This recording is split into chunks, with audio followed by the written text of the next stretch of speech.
culturas, algumas das quais acabam em um verdadeiro intercruzamento de pré-datação e pós-datação entre Israel e Judá. O objetivo dessas hipóteses consiste em justificar os sincronismos dados pelos livros dos reis. Mas já dissemos que esses sincronismos propõem um problema especial de cronologia, talvez insolúvel. Veja como, de fato, é algo muito complicado. Mas é possível chegarmos próximo ao entendimento, uma vez que visualizarmos pelo menos esses problemas. Uma vez que conhecemos esses problemas, né, de forma de datação, ano, né, ano da subida ao trono, então desconsideração de alguns meses, contagem a partir do ano novo. Então, com isso a gente vai ver que esses meses não contados vão dar problema aí no entendimento, né, dessas cronologias, né? Então, uma vez que essas discrepâncias são entendidas, né, pode-se compreender por que essa dificuldade. Se nos limitarmos a considerar a evolução do calendário tal como a esboçamos nas páginas precedentes, nos inclinaríamos a admitir que a pós-datação, uso babilônico, começou com a adoção de um calendário babilônico sob Jeoaquim, e que nos reinados precedentes se empregava a pré-datação, que era também do uso do Egito. Então aí a gente vai ver, isso aqui vai dar um bom ensejo para aquilo que a gente vai ler nos outros textos, porque a gente vai ver essa questão da pré-datação e da pós-datação. Enquanto na Babilônia aplicava-se uma pós-datação, então o rei subia ao trono. Aqueles meses até o fim do ano são desconsiderados, iniciando a contagem do seu reino no ano novo. Isso é uma pós-datação. Uma pré-datação já vai levar em consideração, talvez, fazendo com que o dia da sua subida ao trono torne-se o primeiro dia. Então ele se torna um marco para a marcação daquele calendário. Então, independentemente do mês que estão, aqui primeiro dia do reinado de fulano de tal. Pronto, então a partir dali é o primeiro dia. Então, com isso nós teremos essas discrepâncias de tradições. Tradição egípcia e tradição babilônica, interferência no calendário. Uma verdadeira era se inaugurou apenas sob os Seleucidas. É a era do reinado dos gregos, como a chama primeiro livro dos Macabeus 1:10. O começo dela foi estabelecido por Seleuco I, no ano em que conquistou a Babilônia. A diferença entre o ano de outono seguido em Antioquia e o ano da primavera conservado na Babilônia faz com que essa era comece no outono de 312 a.C., no cômputo Ciro-Macedônico e na primavera de 311 a.C., no cômputo babilônico. Só a questão de um adotar como marco o outono e o outro adotar a primavera. Então, só isso já vai alterar a data. Enquanto um está contando como 312 a.C., o outro está contando como 311 a.C.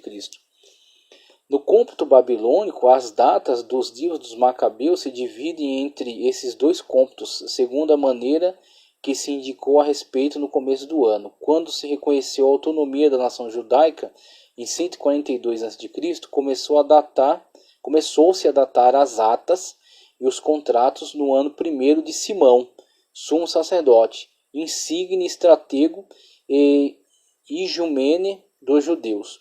Em 1 de Macabeus 13, 41 a 42, isso não era a fundação de uma nova era, mas uma volta ao uso do período de independência da monarquia. Entretanto, continuou em uso a era dos gregos. 1 de Macabeus 14, 1, 15 e 10. Que serve inclusive para datar a morte de Simão, 1 de Macabeus 16, 14. Os judeus voltaram a adotar o cômputo independente e efêmero durante os dois levantes contra os romanos em 66 e 70, e em 132 e 135 da nossa era. As eras especiais das cidades livres da Síria e Palestina no final da época helenística e sob a época romana, e as eras mais gerais de Pompeia e da Arábia já não interessam ao Antigo Testamento. Então é interessante vermos, né, a partir desse estudo extenso, mas muito útil, vemos a interferência de diferentes formas de datação sobre a história israelita, né, como elas de fato influenciam e alteram sua forma de datação, e como isso explica, né, a complexidade aí da questão da cronologia, da marcação, né, do período de reis e dessa comparação entre as cronologias dos reis do norte e dos reis do sul. Então essa complexidade ela está explicada aí mesmo por essas interferências aí de datações, de tradições, né, na forma de datar de uma forma diferenciada. Agora veja, vou trazer aqui também agora o conteúdo do livro Manual Bíblico SBB, segunda edição revisada da Sociedade Bíblica do Brasil. Veja só, agora falando especificamente acerca da cronologia dos reis de Israel. Veja o que ele vai nos dizer aqui.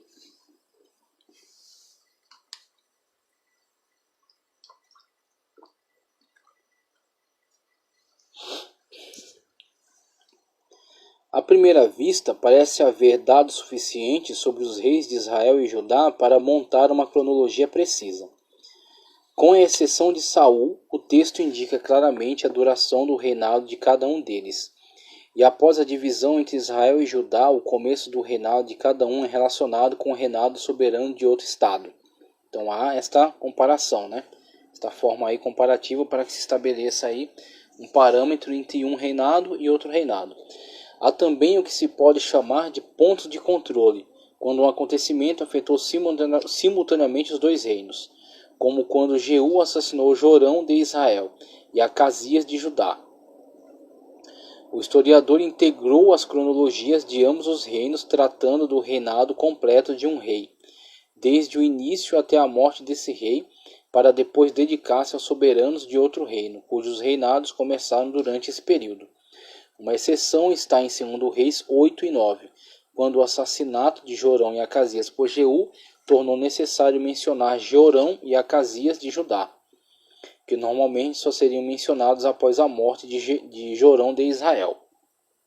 Então, para que possa haver essa transição de informações, né? Uma vez que há interferência com a morte dos dois soberanos ao mesmo tempo aí pelo Jeú, né? que se alçou ao poder. Então, ele necessitou buscar, né, puxar mais informações para melhorar aí a sua cronologia. Problemas. No entanto, um exame mais detalhado revela problemas aparentes. Por exemplo, em Judá, o período que vai de Roboão até a morte de Acasias é de 95 anos, enquanto o mesmo período em Israel, de Jeroboão à morte de Jorão, é de 98. No período que vai do golpe de Jeú até a queda de Samaria, a soma dos reinados de Judá resulta em 165 anos, ao passo que em Israel o mesmo período não passa de 144 anos. A rainha Atália, que usurpou o trono, reinou durante 6 anos, segundo de Reis 11:3, mas não foi incluído no esquema normal da cronologia. Temos outra dificuldade com as datas aparentemente conflitantes da entronização de Jorão de Israel, segundo o livro dos Reis 1:17-3:1. Está mais ou menos claro que Salomão morreu em 932 a.C., 346 anos antes da queda de Jerusalém, em 586 a.C.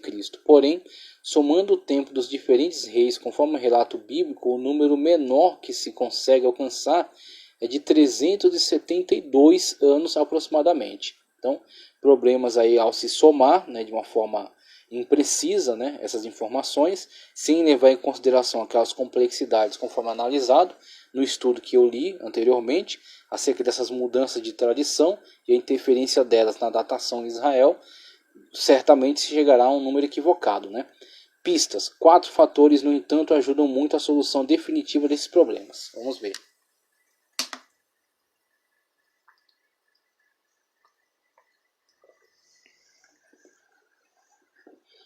Foram usados 2 métodos diferentes de calcular a duração dos reinados.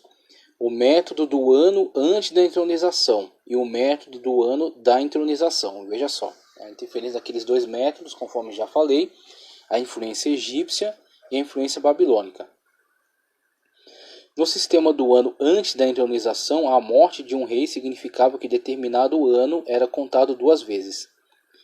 Em outras palavras, uma parte do ano era contada como um ano inteiro para o rei falecido.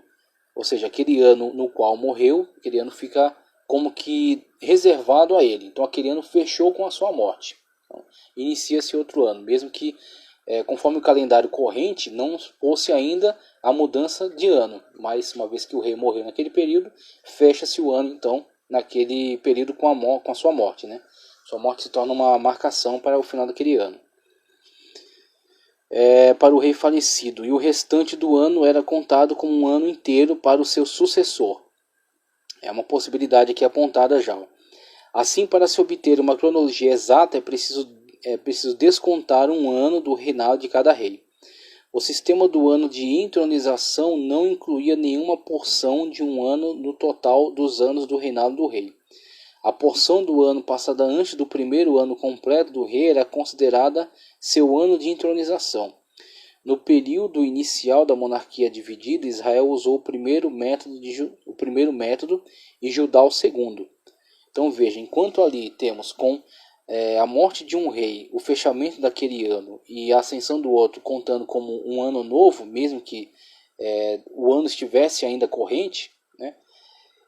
Isso é o método utilizado, conforme ele diz aqui, ano da entronização. Agora, o segundo método, como ele está falando aqui, a questão de que aquele período, na subida do rei, aquele período que faltava para completar-se o ano, para a virada para o ano novo, não seria contado, que é o segundo método, conforme ele diz aqui, adotado em Judá. Então, enquanto Israel adota um método, o Judá está adotando um método distinto. Com isso, temos duas tradições cronológicas que entraram em conflito. Por isso que, ao se fazer uma somatória sem levar em consideração essas diferentes formas de marcação, os números não vão bater. Então tem que se levar em consideração que precisa-se lembrar que muitas das vezes não foram contados alguns meses, ou lembrar-se que um ano foi dividido, né, foi fechado como um ano inteiro, sendo que ainda não estava completo. Então tem que se levar em consideração essas complexidades aí nos calendários, nessa confusão que há nos calendários antigos. Veja só.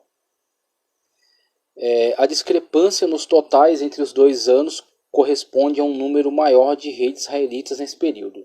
Então, o reino israelita, conforme estamos analisando aí, houveram muito mais mudanças dinásticas, né? Houveram muito mais mudanças de reis. Então, essas questões vão influenciar cada vez mais no cômputo. Deve-se levar em consideração o fato de que o calendário de Judá, certamente no período inicial, começava no mês de Tisri, como já vemos aí, que futuramente os rabinos vão tentar corrigir isso, colocando 4 inícios de ano no mesmo, 4 marcos, né, divisores, 4 marcos iniciais de ano num mesmo período para diferentes interesses. O ano dos reis, o ano da colheita, o ano do dízimo, o ano da colheita de cevada ou das árvores, né? Então, esse tipo de situação ela é exemplificadora dessa complexidade. Então temos aí o começo do ano em Judá, em Tisri, setembro, outubro, enquanto em Israel começava no mês de Nissan, março, abril. Então cada um tem um marco para o começo do ano num mês distinto. A prática de corregências significa que alguns reinados se sobrepõem. O precedente para isso é encontrado no caso de Davi e Salomão, que abafaram a tentativa de golpe de Adonias. Primeiro livro dos Reis 1. Outro exemplo diz respeito a Jotão, que governou como corregente quando Uzias, seu pai, ficou leproso. Então os dois estarão ocupando o trono, né? Estarão juntos governando o período, só que você poderá contar anos do governo de Uzias e anos do governo, né, o ano de governo de Jotão. O ano de governo, aqui o outro exemplo diz respeito a Jotão, que governou como corregente com Uzias. E pode contar o ano do governo de Uzias e o ano do governo de Jotão. Agora, eles vão confluir um certo período. Haverá um período em que Uzias estava reinando sozinho, seu filho nasce, cresce, assume juntamente com ele, será corregente. Haverá um período de confluência entre os dois e haverá depois um período da morte de Uzias, posteriormente Jotão reinando sozinho. Só que se você não levar em consideração a corregência, você vai contar um e depois vai contar o outro, sendo que há um período deles que está intercalado, que estavam com corregência. Então tem que levar em consideração essa questão da corregência também. Seu pai ficou leproso, conforme segundo de Crônicas 26, 21. Outras corregências geralmente aceitas são as de Asa e Josafá e Jeorão, Amazias e Azarias,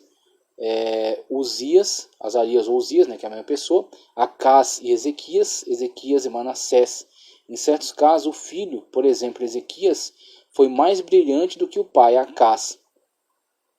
e os acontecimentos foram datados por meio das referências ao corrente, e não ao rei em si. Levar em conta que existia esse costume permite que se reduza a duração de cada reinado e ajuda também a interpretar os números bíblicos. Por exemplo, Manassés reinou de 687 a 642, de acordo com o segundo livro dos Reis 21:1. Ele reinou 55 anos. Isso nos deve a supor uma corregência de 697 a 687, algo bem plausível, tendo-se em vista a doença grave de Ezequias. Em Israel, o Reino do Norte, durante as últimas décadas de turbulência, após a morte de Jeroboão II, é possível que houvesse vários reis governando, entre aspas, ao mesmo tempo, em partes diferentes do reino, uma vez que o reino havia se fragmentado e se enfraquecido e havia muitos levantes, muitas revoltas. Dos 6 reis desse período, chega-se à cifra de 41 anos e 7 meses. No entanto, historicamente, o período foi cerca de 24 anos. Por quê? Você tem reis em lugares diferentes no mesmo reino, reinando ao mesmo tempo, uma vez que o reino está em fragmentação, está prestes à sua destruição. Então cada um cada um se levanta e tenta governar uma parte desse reino. Então, na verdade, estão reinando ao mesmo tempo, simultaneamente. E não dá para ficar tão claro no texto. O escriba não consegue ser tão claro em relação a isso, mas as pesquisas vão nos elucidando em relação a esses problemas. Veja só, para encerrarmos aqui o nosso estudo, parâmetros externos. Através de uma aplicação cuidadosa desses fatores, as cronologias de Judá e de Israel podem ser integradas. No entanto, descobertas arqueológicas permitiram que se fizessem progressos no processo de relacionar a cronologia resultante com os acontecimentos do mundo circunvizinho, em vistas à obtenção de uma cronologia absoluta e não só relativa. Os achados mais significativos são os seguintes: as listas de Límino ou epônimos assírios. Na Assíria, um oficial exercia um cargo anual, dava seu nome àquele ano específico. Foram preservadas listas notavelmente completas desses oficiais, abrangendo os períodos de 892 a 648 a.C., incluindo acontecimentos significativos durante o mandato de cada um. Como a história bíblica e a história dos assírios convergem em vários pontos, pode-se obter uma data precisa. A crônica babilônica, essas tabuinhas tratam da história babilônica durante o período que vai de Ezequias à queda de Jerusalém e são de grande interesse para quem estuda os anos em que Judá esteve sujeito à Babilônia, isto é, o período após 605 a.C. Como resultado, nosso conhecimento das relações entre os dois reinos foi bastante ampliado, pois não se sabe ao certo se o ano civil hebraico segue uniformemente o padrão babilônico, o que resulta numa diferença de um ano nas datas durante o reinado de Zedequias, o último rei de Judá. Então, aquelas diferentes tradições que vão se sobrepor, a tradição egípcia e a tradição babilônica, e diferentes formas de datação do tempo, como a gente viu no estudo anterior de Roland de Vos. Várias inscrições contemporâneas estão relacionadas com os acontecimentos específicos, tais como a Batalha de Carcar, de 853 a.C., tratava entre a Síria e uma coligação de estados menores, entre eles Israel. O tributo que Jeú pagou a Salmaneser III em 841 a.C. Então você vai ter uma tábua em cuneiforme, no assírio, datando o período em que receberam esse tributo de Jeú. E isso dá para acertar, a cronologia israelita e colocar aí numa comparação. Então estabelecer uma linha de comparação com uma data externa. E dá para reorganizar a datação interior. Ou a tomada de Samaria pelos assírios em 723 a.C. Tais registros fornecem pontos de contato confiáveis que nos permitem datar os acontecimentos, aplicando os princípios que norteiam as cronologias bíblicas e correlacionando-as com a cronologia fixa possibilitada pelo contato de Israel e Judá com potências mundiais daquele tempo. Podemos estabelecer uma cronologia bíblica absoluta, com uma margem de erro de apenas um ano para a maior parte da monarquia. O reinado de Saul permanece uma exceção. Os 40 anos que os 40 anos que aparecem em Atos 13, 21 são provavelmente um número arredondado, já que 2 é o único número restante do texto hebraico de 1º livro de Samuel 13, 1. A maioria dos estudiosos acredita que um número que indicava a dezena foi omitido. 22 parece ser a alternativa mais aceitável, já que combina com outros dados cronológicos, tais como o período dos juízes. Tá, ok? Então, tem problemas, inclusive, de corrupção, né, de documentos. Tem problemas de forma de datação que leva em consideração não números exatos, mas sim gerações. Então, o número 40 indica o número de uma geração, ok? Então, tem essas questões que tem que ser levadas em consideração na diferenciação entre a forma de marcar o tempo para um ocidental como nós e a época de marcar e a forma de marcar o tempo, né, para os orientais, para os povos do antigo Oriente Médio, e as diferentes tradições que se sobrepõem e influenciam a nação de Israel em diferentes épocas, né? Agora eu quero fazer uma leitura aqui e fechar nosso estudo, essa abertura, né, reabertura dos nossos estudos em História dos Hebreus, com essa problemática da cronologia, certo? Dos povos do Antigo Oriente Médio, e especificamente da cronologia dos reis de Israel. Né? Então essas questões aí que trazem uma elucidação para que nós entendamos a complexidade disso, né? Questão do ano da ascensão ao trono, a questão das corregências, né? Como isso pode nos explicar bastante aí acerca dessas supostas esses supostos erros, né, de datação na Escritura Sagrada, que na verdade são um desafio à nossa compreensão, né? Uma vez que a gente estudar melhor, entender melhor aquele contexto, vamos entender então como será feita uma computação de uma forma mais esclarecida, né? De uma forma mais detalhada. Então eu quero fechar com um estudo aqui na Bíblia de Estudo Arqueológica da NVI, Bíblia de Estudo Arqueológica da NVI, aqui no texto, né, no artigo que fala o problema da cronologia dos reis de Judá e de Israel. Veja só o texto que diz, o auxílio que ele vai nos prestar aqui. Ó. 1 Reis 14.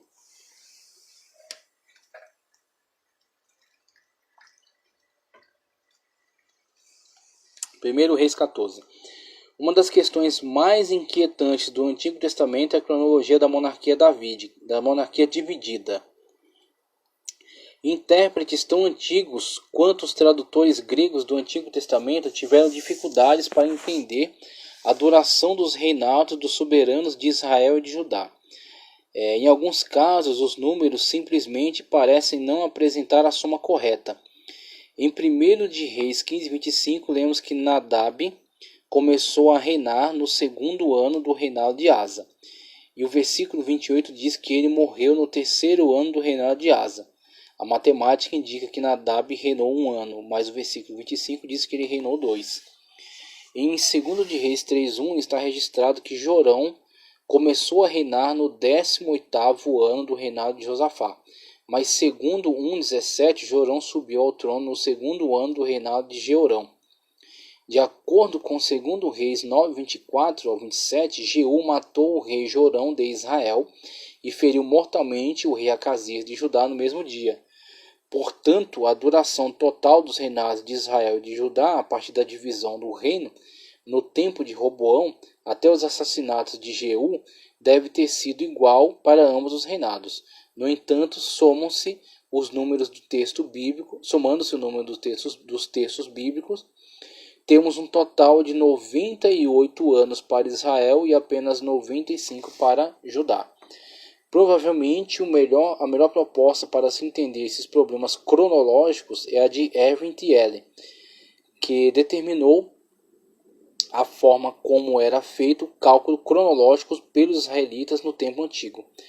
3 aspectos importantes da cronologia israelita são: primeiro, diferentes calendários eram usados em Israel e em Judá. Israel começava o ano no mês de Nissan, na primavera, enquanto Judá iniciava o ano no mês de Tisri, em outono. As duas tradições diferenciadas para o início do ano, o cômputo do ano em Israel e em Judá. Veja só.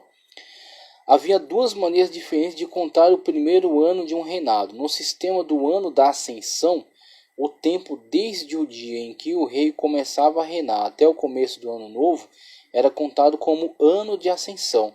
Então aqueles anos que sobravam, né, no ano, isso ascendeu o ano. Que mês é? Oitavo mês do ano.